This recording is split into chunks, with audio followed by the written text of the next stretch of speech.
nakale di bijali ate korobo. Kajeli ke ninke cheli ke badi. Wadana ye yo kela. Ambe asinana. Ambe asinana. Ambe asinana. Kumbemba jeli musaninjele kelu. Ambe asinana. Get ready, your part is coming up. Get ready. Bula bula chulula. Ibula bula kora jaluma. Ambe asinana.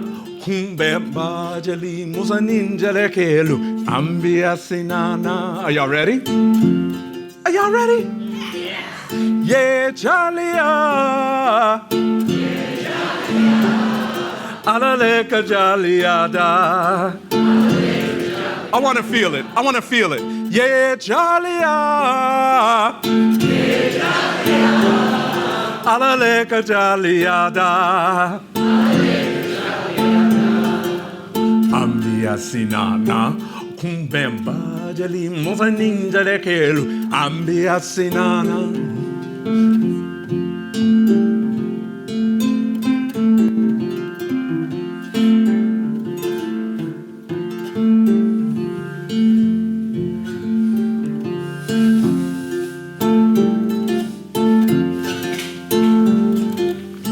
There was once a king. He had two servants who followed him night and day, day and night. There wasn't a moment where these two servants were not without this king by his side, serving him night and day, day and night. But the king tired of having these two servants. So he decided he would get rid of one and keep the other.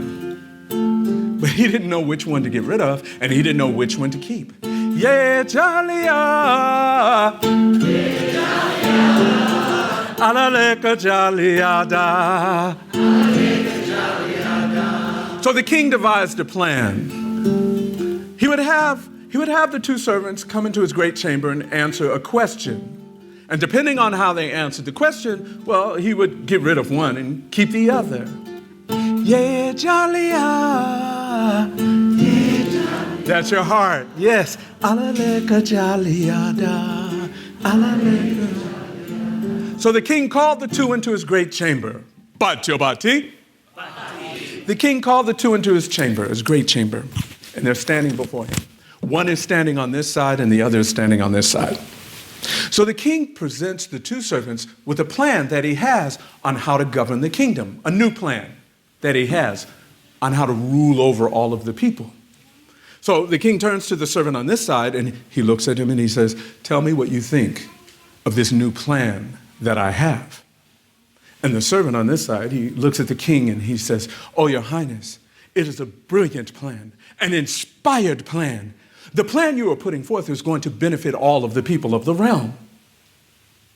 The king then turns to the servant on this side and says, "Tell me what you think of this new plan that I have."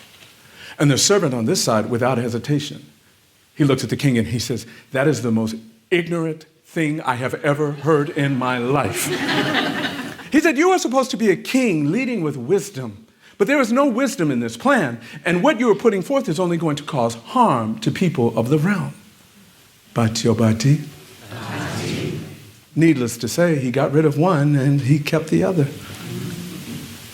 Show of hands. Let's call this one brutally honest, and let's call this one flowery, sugary, sweet words, whatever. So, how many of you think, show of hands, how many of you think he got rid of the one with the flowery, sugary, sweet words? Okay, hands down. How many of you think he got rid of the one that's brutally honest? Okay. Bati. I'm going to take a slight detour here. Y'all are family, so I'm going to treat you like family. Okay, listen.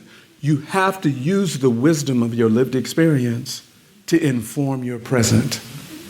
How many of you have ever had a loved one, a friend, or someone you know very close to you who has told you, "No, please, tell me the truth. Be honest with me. I need the truth." And you're like, "Okay."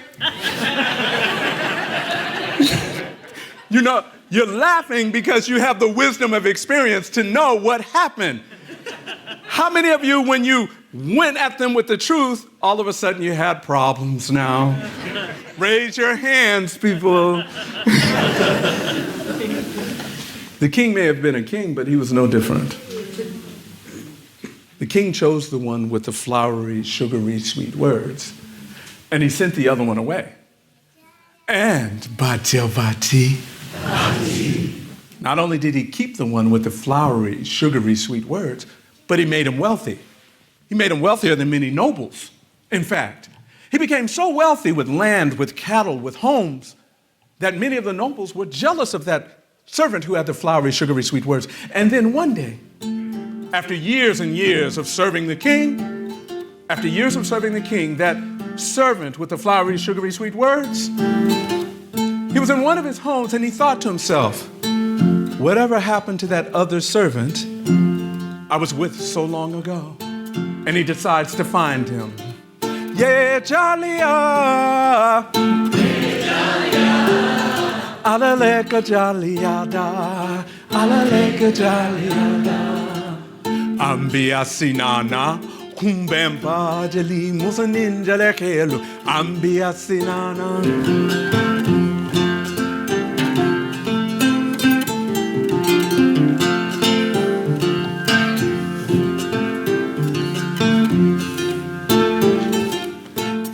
Jalia, yeah, Jalia, alaleka Jaliada, alaleka Jaliada, giving back, yeah, Jalia, alaleka Jaliada, alaleka Jaliada, ambia sinana, kumbemba deli musaninja lekelu, ambia sinana. So, that servant with the flowery, sugary, sweet words takes him a while, but he finds that other servant, the one who had been brutally honest. He finds him. But when he finds him, when he finds him, he finds that other servant living in an old, broke-down hovel, a hut.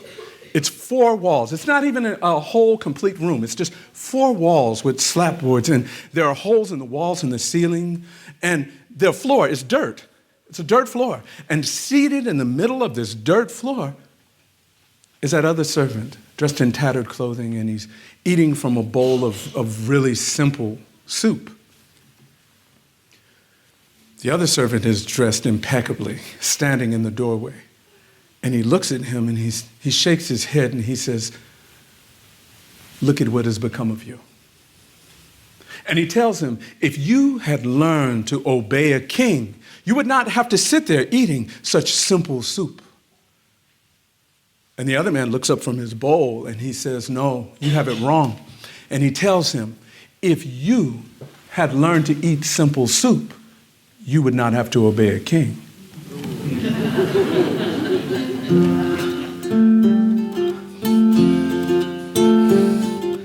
Yeah, Jalia. Alaleka Jaliada. There's a price that comes with living your truth.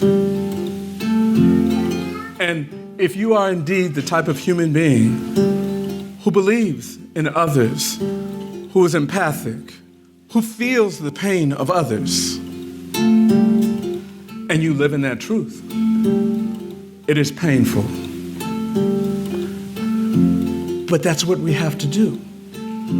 We have to live in that space so that the things that are happening in this world, so that the things that are occurring, we have the power to eliminate. But only when we share, only when we're willing to go to those uncomfortable places and hear those uncomfortable stories. Yeah, Jalia. Alaleka Jaliada.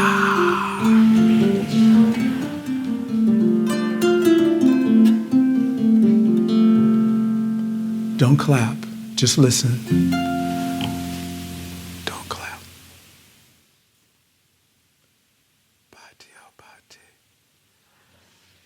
In the West, when we have a performance that we appreciate, that we love, we clap. Among the jelly, The gift is that you reach a space of peace in the moment. So I'm going to ask you, how many of you in this moment right now feel very peaceful, tranquil? You better, no, don't raise a finger. We're family. I'm coming after you, baby. I'm coming after you. How many of you in this moment are contemplating the story that you just heard? Raise your hands. Okay. So the Jelly, the oral historian in West Africa, their job is to help their people reach that place of peace. Because when you are in contemplation and you feel at peace, that is when true learning occurs. That is when relationships are built. That is when we come together. That is when we break down any barriers that exist between us. And the job of the Jelly or the griot is to get his or her people to that space.